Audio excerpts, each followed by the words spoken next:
dean. I've worked in the vice president of research office, engagement, and very proud. I was just sharing with Mark earlier that we had an area committee promotion 10-year hearing, and we've had almost 35 faculty members at Purdue University be promoted or tenured based on engagement. And today I'm joined by my dear colleague Aslam Garibay at the University of Central Florida, and Mark has already introduced himself.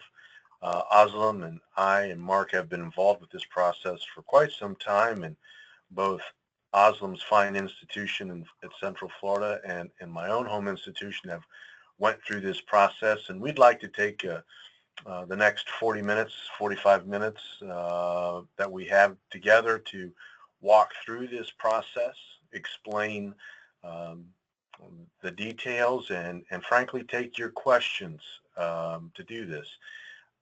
I look at this process, and now my academic hat is coming on.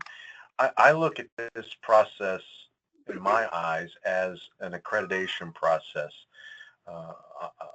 The engineering program that I'm involved with in my academic tenure, we go through ABET accreditation, and we are not compared. When we get accreditation for our own degree programs, we are not compared against other programs within my home institution or others across the country for that matter. It's frankly a process to go through to improve the quality and the delivery of what we do, and to have some eyes from the outside take a look at our processes and how we upgrade and continue to improve our processes and meet the mission of our unit. And I want you to think about that when we go through this process, is that this isn't to improve your own home institution's ability to engage your constituency. And your constituency may be different from another university's. And it makes no difference if you're representing a fine regional comprehensive institution, if you're working at an R1 Carnegie classified university or a land grant institution like Purdue.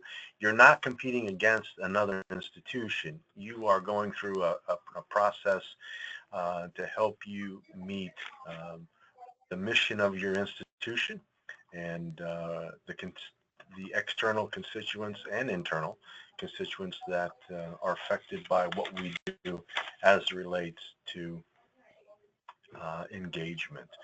So I'm going to begin, unless my colleague Aslam or Mark would like to make any other comments before we start. Sorry, Dwayne, I was muted. I just wanted to quickly say that, yes, Dwayne and Aslam and I are going to be leading you to this today's presentation. Unfortunately, Jim Waddell, our Vice President for the Office of Economic Development Community Engagement, who oversees the IEP Universities program, cannot join us today. But should you have any questions or follow-up after this meeting, feel free to reach out to any of us. But that's about it.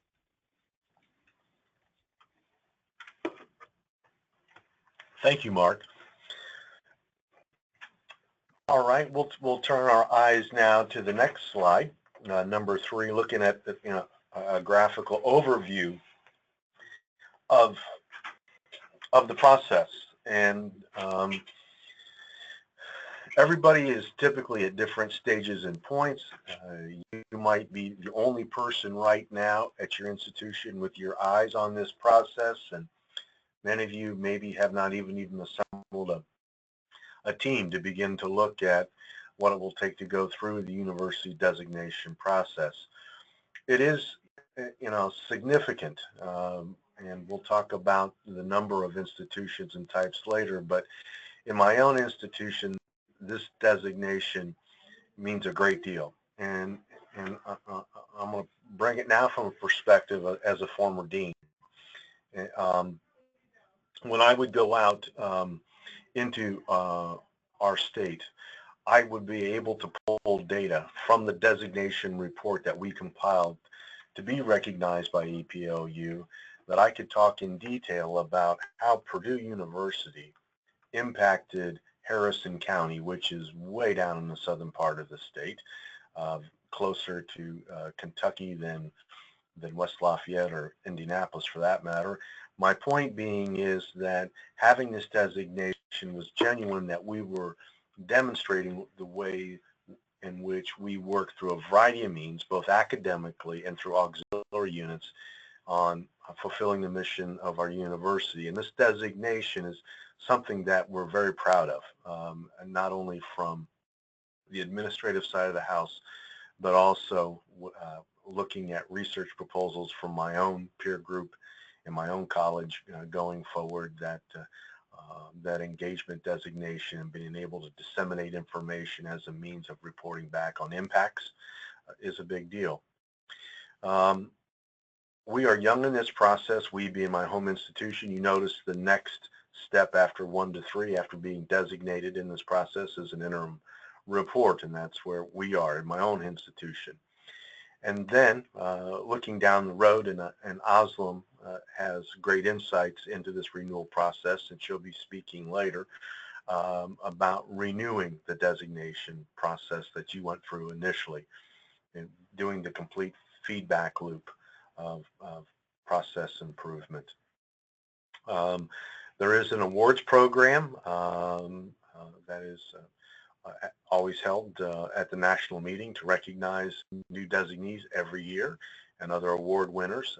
It is quite the highlight, and the press releases that are very powerful that come out from APLU, working with your own university news service to make your constituencies aware of what actually you're doing to improve the quality of life for your institution and with the constituencies that you serve.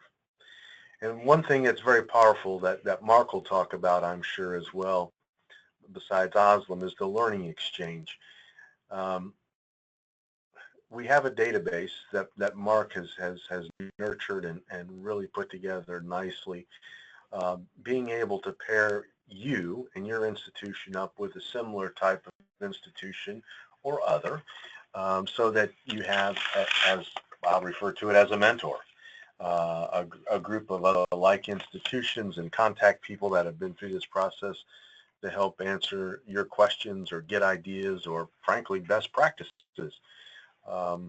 You might be inundated when you look at some of the tools that have already been developed by APLU to put together a survey.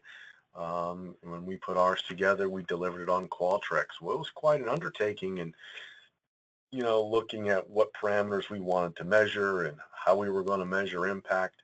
The Learning Exchange provides a wonderful resource to share and observe and ask questions to other institutions that have been through this process as well. On slide 4 is the designation process, the first step in the scheme of the IEP Universities program. When we start down this path later this summer, what we like to have and the expectation thereof is a timeline. And I'm not talking some blown out Microsoft project, Gantt chart. A 1 to 2 page synopsis of your perception of how you see your university going through the process over the coming 9 months, for example. It might be longer. There's no set time frame that you need to complete all your documentation. But for us, and us being not only Özlem, Mark, or myself, but other folks on the IEP working group committee, to take a look at what you've written and provide written feedback and telephone conversation on what you've proposed or have you thought about this. And just another set of eyes to give you feedback on your perception and direction and where you think you're headed.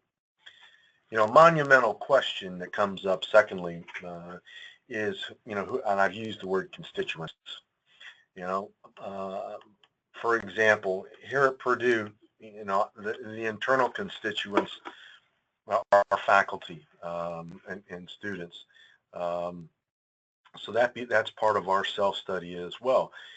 As I alluded to earlier, not only can you get promoted or tenured at Purdue on research, learning, you can get it on engagement.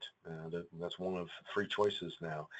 So when we set up our self-study, we had to look at our stakeholder engagement, identify those individuals, both faculty, student, and staff members that are part of our engagement story, but then look broader outside of the island of the university and say, okay, who are our stakeholders? Who is it? Our government officials, county officials? Is it the employers of our students around the state of Indiana? Who are our stakeholders? Who has a vested interest outside the confines of campus that we need to engage and get feedback? And so that's a lot of discussion, a fun discussion, because pulling people together from a variety of backgrounds within the university, just not auxiliary units or administrative units, but other folks on the academic side of the house as well to brainstorm and really begin to answer the question, who are our stakeholders? Then in the third point, engage with IEP designees and fellow startups through the learning exchange, which I mentioned earlier. And then you begin to apply for the designation, submit the self-study and your narrative, areas of accomplishment, and areas for growth and improvement. We value the feedback, and I know you would as well. I know our institution surely did, because it definitely helps us see the trees from the forest, even though we get down in the weeds and thinking about a variety of things and metrics. It's always nice to have that and feedback and resubmit it. And then the awards, the last bullet on page 4. Universities have received the designation can apply for the awards program, and we'll talk more later during this presentation about talent and place, for example, even if the designation was received in a previous year. So the closure point I want to make in this slide is that the first step in this is to be designated from APLU as an IEP university and join those prestigious ranks. But in addition to that designation, there are some award categories that'll be talked about later in this presentation that you can apply for. Maybe it's not the right time when you become designated to apply for one of those awards, but in my own home institution, we waited a couple of years before we applied for another award, having built upon the original designation recognition. On slide 5, the learning exchange. And this is an open web forum that Mark hosts, and it has become a very, very valuable way to communicate and ask questions about any topic that you have in mind about that designation process. How to put together focus groups. Who from the university should I invite to be on my steering committee? What kind of resources is it going to take to pull this off? And of course, I think in terms of FTE, what kind of commitment would I be asking not only my peer group, but staff to be involved to do this? And maybe it's staff, outside of my eminent domain. For example, our group in institutional research, we relied heavily on them to help us format our survey and our instruments using Qualtrics, and so we had to make sure that we allocated time for them as well. So the learning exchange is a method forum to go in and look at best practices and ask questions and gain quite a bit in helping you refine your own designation application. The 5-year interim report, after you're designated, it's that constant feedback. It's in my own home institution's case, it's all right, we've been designated. All right, what's the improvement process? We said we were going to do X, Y, and Z. Have we continued to take and collect information and act upon what we said we had done and what we are doing? And how have we engaged with other institutions in the learning community, for example? You know, what's our improvement and what is taking place in that regards? And I'm sensitive, and the reality is in many of our institutions, you know, 5 years is a long time. And folks change positions and responsibilities easily within an organization like ours and yours within 5 years. And so that key group, we get together twice a semester and touch base and to make sure that we're still moving, even though people may have changed occupations or have left the university, whatever it may be, to continue working on our improvement processes and reporting them out to our constituency. Dwayne, can I just hop in for one moment? You surely can. Thanks. Hello again, everyone. I believe some folks just joined us, and I just wanted to fill in. This is Mark Rivetta from APLU, and I wanted to build on Dwayne's point about this idea of growth and of continuation and most importantly engagement. And I want to emphasize that part of the IEP designation process, the IEP Universities process, a significant part of it is engagement. From the moment that you become a participant in the program to the moment you earn your designation, and moving forward, we try to put you in a position to interact with one another, to learn from one another. So when you are a designee, when you are a startup, we do match you with institutions that reflect your own institution's demographics. You preference an institution, and we reach out to that institution to say, oh, this person would like to work with you and to get feedback from you. And 9 times out of 10, they say, yes, we'd be happy to work with that startup institution and get them across the finish line. Another aspect is this idea of the learning exchange. The learning exchange, although its main component is that online discussion forum that Dwayne referenced, it's slowly growing and morphing into more than that. We're trying to create more opportunities such as webinars and meetings to keep both our startups and our designees engaged with one another and talking with one another and learning from one another. I think Dwayne alluded to this, but it's not just available to people directly linked to the IEP designation process. In many cases, a lot of universities have come to us and said, I think this is relevant to our federal relations office, or I think the conversations happening here are, we should bring in the extension office or things of that nature. And so they say, can we get access to this online discussion forum? And we say, yeah, absolutely. Join the conversation, because this is definitely an opportunity for not just those immediately associated with IEP to learn and to talk, but it's open for everyone. So that's just something I want to touch upon. And lastly, what drives these conversations in the learning exchange most of the time are our designees. We have them do updates twice annually. So twice every year, they'll submit an update. They'll answer a couple of questions. And what's really great about these questions is that these questions are the same questions they're going to encounter in the 5-year interim report.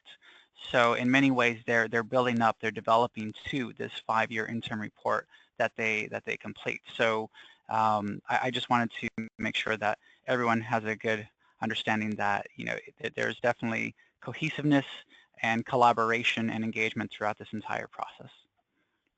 Thanks, Dwayne. Thank you, Mark.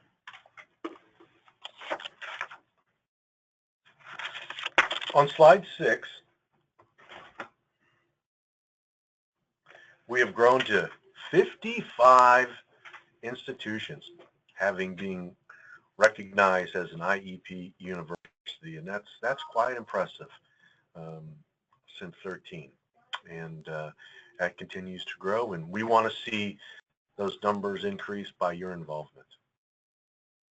as I indicated and shared earlier, if you looked at those 55 institutions, they come from a variety of different missions, and that's all right.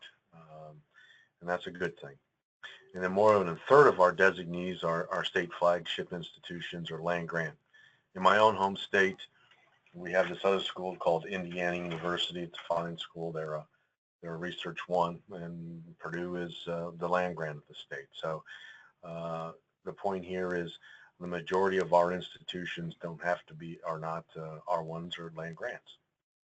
And lastly, and I alluded to it earlier, when you look out over the next 9 months or so, you may be able to accomplish what you want to do to put your application together and get it submitted, and maybe not. And if it doesn't work in that timeline for whatever reason, it's like telling my graduate students, this is not life or death. Just because you didn't finish the write-up the way you should have at chapter 4 of your dissertation, hey, we'll work on it next month and you'll graduate August. It's no big deal. So everybody works at their different pace, but I assure you in the end you'll be proud of your deliverable and have the recognition that goes along with it. Mark? Thanks, Dwayne. So moving right along, if I can get this slide to shift, give me 1 second. There we go. So we're going to go a little bit more into the nitty-gritty of the designation process and what that looks like for you, beginning with the application itself. So when you look at the application, you see these multiple points. You see the process and economic engagement narrative, the summary of accomplishments, the growth and improvement plan. And more or less what we're looking for you and from you is we want to see what you define as economic engagement and what that looks like in your particular, on your campus, and how you interact with your community, how you respond to the needs of your community. Because as Dwayne said earlier, we are not looking at you and comparing you to other institutions. We're looking specifically at how you respond to your community needs, because each community, as we know, is very different. So when doing this process, when completing the application itself, there's a bit of a standard process and steps that we recommend that you take. The first step being that from May to June this year, before our meeting, take a look at our tools that we offer, not just our SciSet members, but everyone. We have a list of tools that cover economic engagement framework. It's 4 different reports, ranging from our foundations of engagement document that we created in conjunction with UEDA, University Economic Development Association, to a field metrics guide, to how to conduct economic institutional surveys. So we have quite a bit of things that you can explore and kind of give you a baseline of what to expect.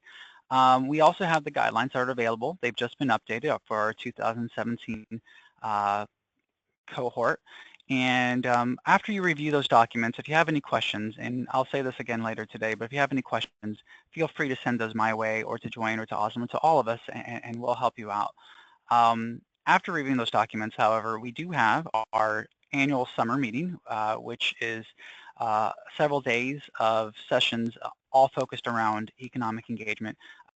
This year's particular theme, though, is focused on not just economic engagement, but also communicating how we engage and how we report that engagement to our constituents, to our stakeholders, both public sector, private sector, and our government officials.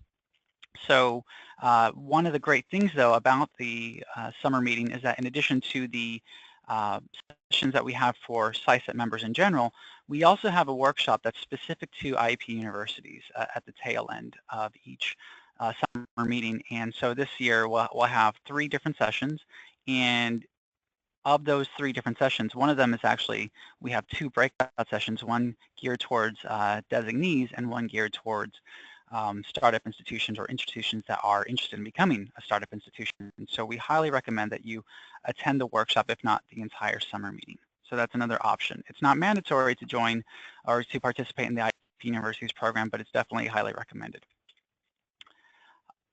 further along the process, once you decided, yes, this is something we want to go after, we definitely see the benefit in this program, participating in the IEP Universities program, you submit a letter of intent, and it's more or less saying that we are committed to this process. And part of the reason, part of the way you show that is the person who actually signs off on this letter is either your president or chancellor. So that shows us, that demonstrates that this is known at the highest levels of your institution, and that has this support at the highest levels of your institution, because as Dwayne mentioned, it is an in-depth process. You can get into the weeds here, and you do tend to coordinate a lot of different people, bring together a lot of different offices within your institution. So it's something that should be recognized, and so this letter of intent, which we'll provide you, is going to be signed by your president or chancellor. Now, after you sign this, immediately you are becoming engaged with the process if you're not already. We have monthly check-in calls with all of our startups. We, as I said earlier, we do pair you with mentors. So you tell us who from our 55 current institutions who've been designated you think would match well with you, and we'll reach out to them and pair you with them. Like I said, 9 times out of 10, they say yes, only if they're really busy and something's going on that's interfering with their ability to help out will they say no. And we also have access to helpful resources.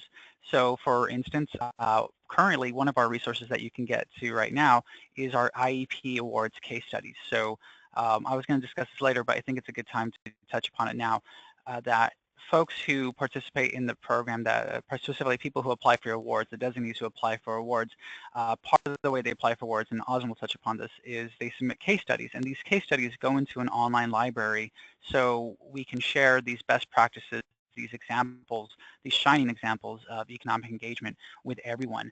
Another resource, though, that you gain access to, if you so choose, is that we have made most of our IEP applications from previous years available to both startups and to designees. So if you want to get a sense of what other folks have done, if you want to see how they approach the designation process and maybe the tools that they use to conduct their self-study and stakeholder engagement, you can have access to those items as well. So we want to make sure that you, A, stay engaged, and B, also have the resources you need to succeed in this process. Now, as Dwayne mentioned, there is, you will be developing a plan for your self-study and your stakeholder engagement, which you'll share with us. And the reason we do this is just to kind of help you develop a plan and get a sense of how long you think the process might take, but also to get feedback. We do share this plan with our IEP Universities committee, and all of whom have gone through the designation process, and they understand its intricacies, and they can look at this and they can say, oh, I think this person is not giving this particular part enough time to really get through the stakeholder engagement, or I think that this is a good idea, I haven't seen this done before. So there's a range of commentary that goes on, and it's all just to make sure that you, it's one more way of helping to make sure that you complete the process and you do it in a way that's reasonable, and you do it in a way that's comprehensive and effective. Following, after you submit this 1 to 2 page description, as I said, you get that feedback in October. And October, after you get that feedback, is really when you begin the nitty-gritty process. You start to look at start to conduct your institutional economic engagement self-study and your stakeholder engagement. Now this is one of the reasons why we allow from 1 to 3 years to get the designation, is can be very intricate and may take a lot of time, or some people can fly right through it depending on the resources and how many folks they can assign to working on the designation. So it really does vary from institution to institution. Some institutions that come in can complete the process under a year. Others will take advantage of the whole 3 years they're allotted. It depends. Another thing, though, that you should consider, another event rather that you should consider attending, is in November. We host our annual meeting for all of APLU, and so there's a number of sessions from our many different offices here, including the Commission on Innovation, Competitiveness, and Economic Prosperity, ICEP, which oversees the IEP program. And so we have a lot of great sessions that you can attend and learn from. And this year, being in DC is also doubly exciting because it won't necessarily be here at headquarters, but it'll be right down the street. And so it'll be a nice convening of folks and organizations that we have access to also here in DC. In December 2017, that technically would be the first date you're eligible to submit an application. If you were to do that, it would be in record time. I don't think anyone has done so. It started the process in September and then submitted in December. And truthfully, I would highly dissuade you from even attempting that, because to give this process its due and to really benefit from this process, you need to take as much time as possible to get the stakeholder engagement right, to get that self-study right, and to learn and develop an actionable plan based on those items. So, but here are all the dates that you can see. We also have a submission date in February 2nd, May 4th, August 3rd, and then later again in 2018, December 7th. So those are all the deadlines. And the reason that we have this rolling deadline, we didn't always have this, just so you know. This is more of a recent development. We realized that some of our startups were rushing their applications. We're saying, oh, we need to make this deadline or else we're going to have to wait another year. And they rushed, and they didn't really do as good a job as they could have had they just taken a little bit more time, and they didn't earn the designation the first time around. And so what we've done is we've created this rolling designation system specifically so you don't have to rush, you don't have to feel that pressure.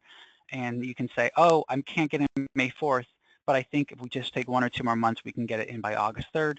Great, that's what we want you to do. We want you to make sure that you take the time that you need.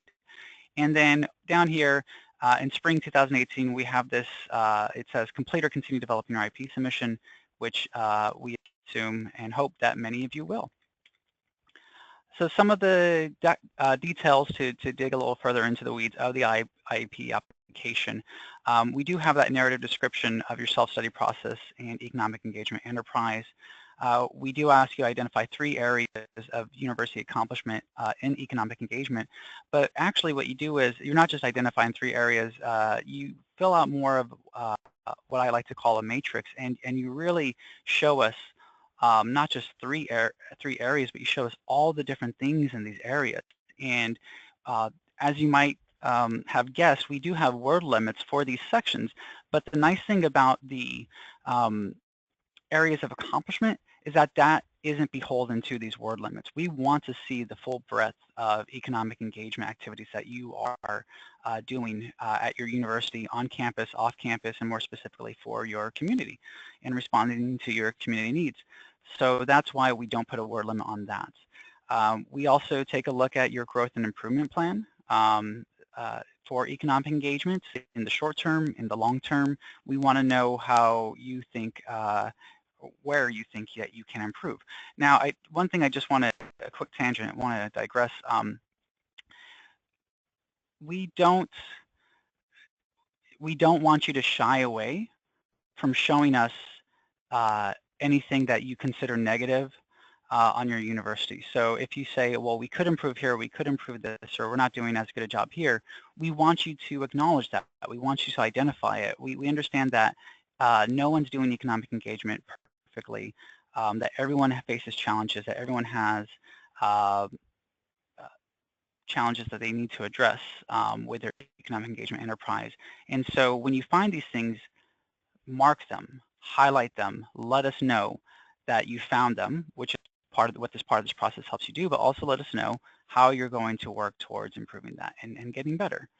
And one last detail about the application, it is an online process now, which is great because it just standardizes the application process and makes it very simple for processing these applications and sharing them with our reviewers.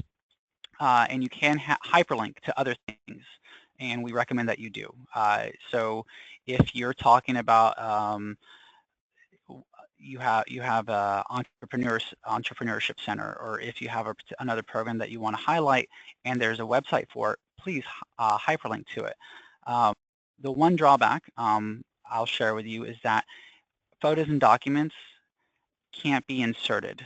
So if you want to show a picture of the center, or if you want to show a picture of your students doing something or what have you, you can't embed it into your narrative.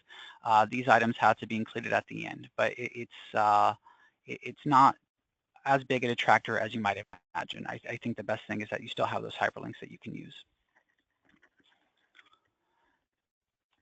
So more about the application details. 1 month prior to the application, we request that you let us know if you're going to be submitting.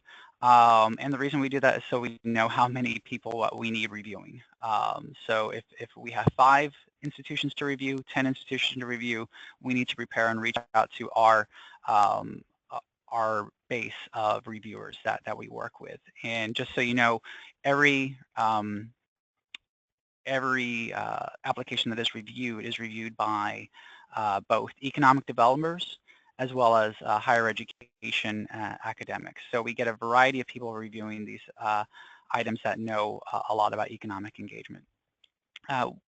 What I mean up here that you see in this first bullet about for comment only for decision, one nice feature is that if you're a little uncertain of your application, if you think that it could be stronger, if you think that you're missing something, you can submit and still get feedback from our reviewers.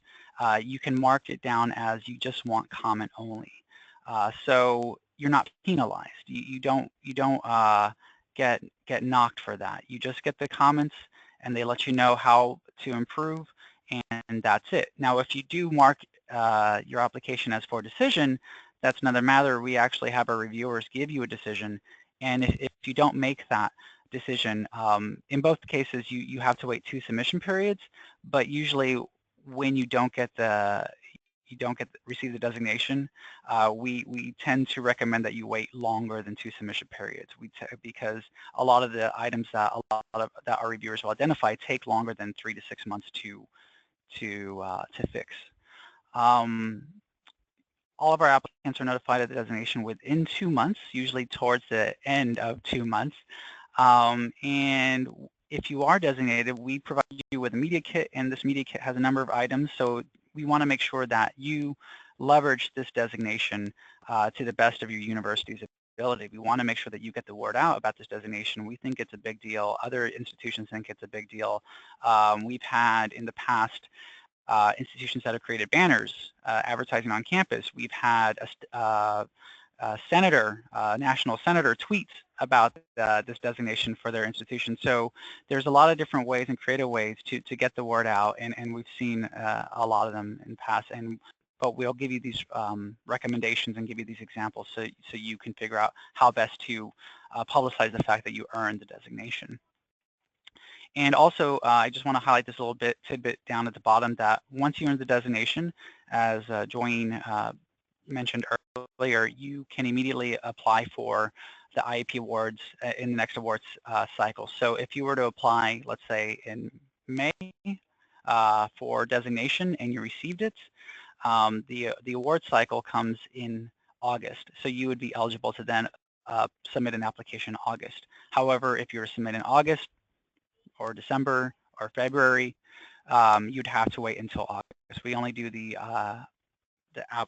award applications once a year. And with that, I think that's a nice segue into Aslam. Aslam, can we hear from you about our awards? Yes, I'm sorry, I was muted. Hello, everyone. So once designated, institutions are eligible to apply for IEP Universities Awards in 3 different categories: talent, innovation, and place. The Connection Award is the top honor and is selected from all of the 3 categories. Award application includes an economic engagement narrative and 3 case studies that shows institutions' strength in the category they are submitting to, and the connections among the talent, innovation, and place. Innovation application deadline is the first Friday of August. And all case studies submitted as a part of application, including the award winners, are made available in the case study library that Mark mentioned earlier.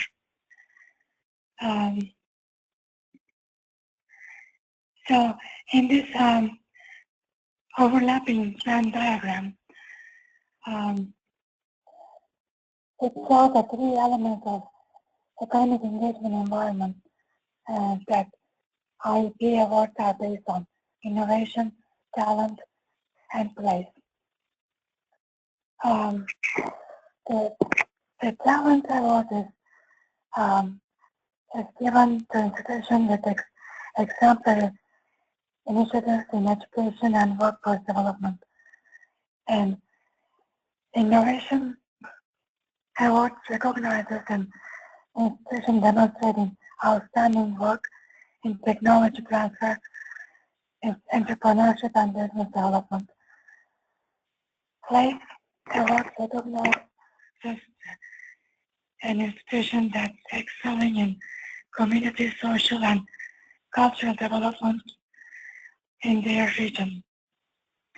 And the Connection Award recognizes an institution that links and leverages across these three categories in their economic engagement efforts.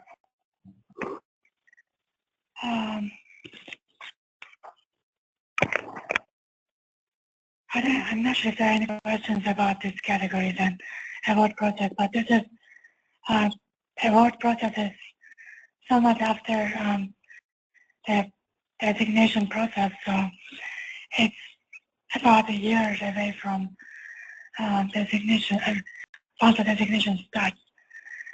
But I hope this conversation sparked some further interest in the IEP Universities program, and I hope that you are interested in finding out more.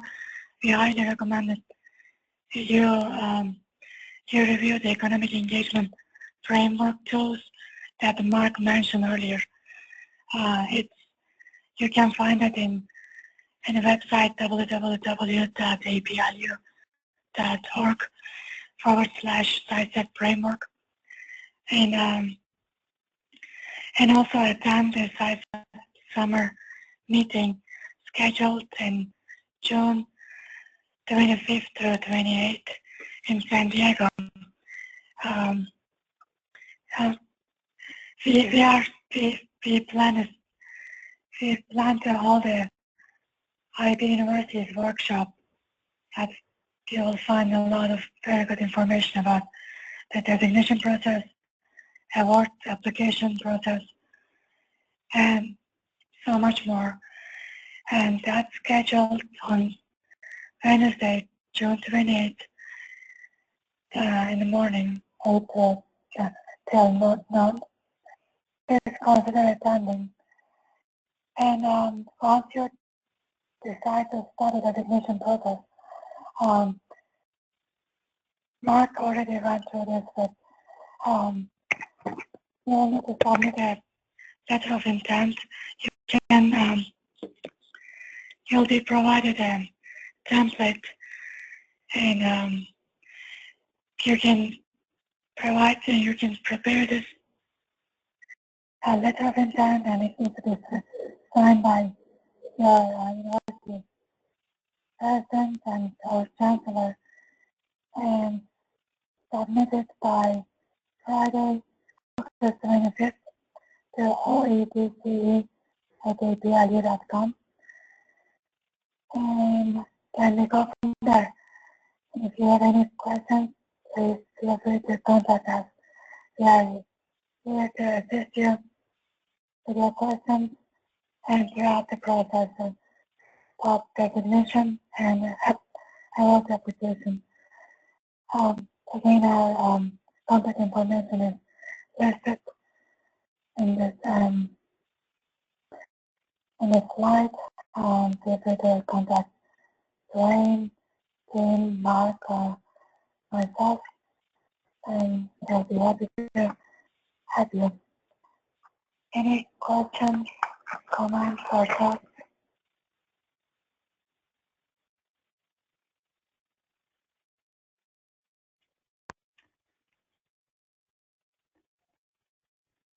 Thanks so much, Oslam. This is Mark again from APLU. Are there any questions or comments, thoughts that you'd like to share with us?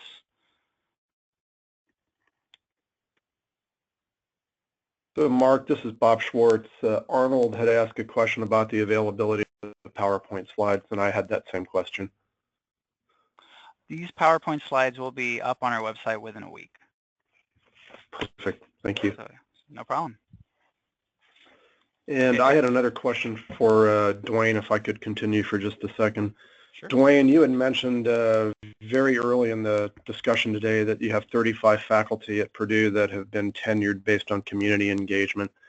And that's something that I've wondered about for a while as we have tried to revise our rules and regulations related to criteria for P&T. And I was just curious if there's any information up on your site anywhere about the criteria as related to succeeding in P&T based on community engagement. I'd be happy to.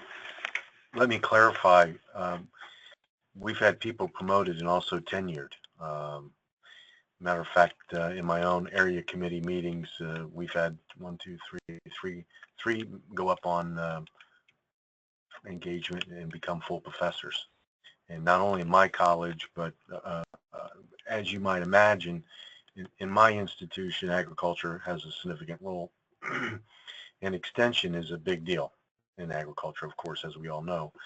And so the majority of our folks that have been promoted and or tenured come from the ag school. But there are 10 academic colleges at Purdue, and seven of the 10 have faculty that have been promoted and or tenured.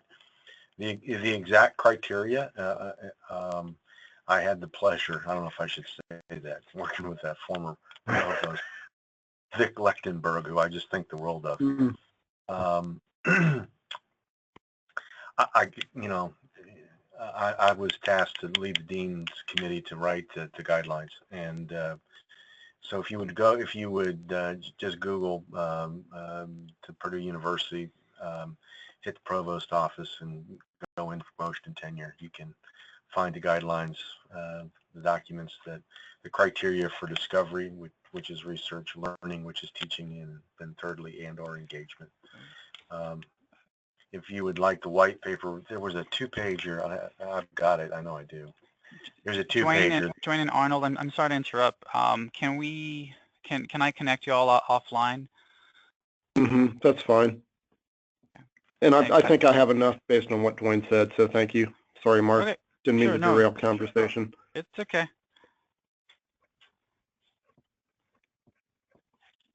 Do we have any other questions or comments about IEP Universities program and process?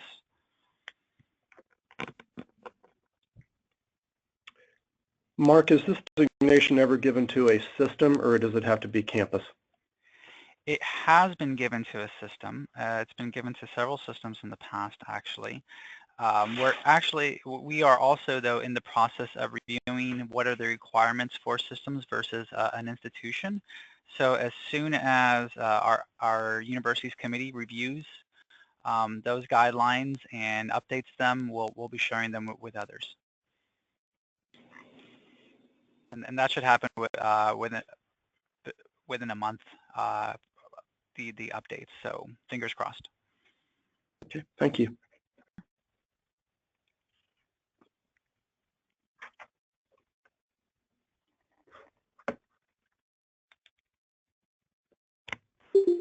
Do we have any other questions or thoughts before we? Excellent presentation. Thank you.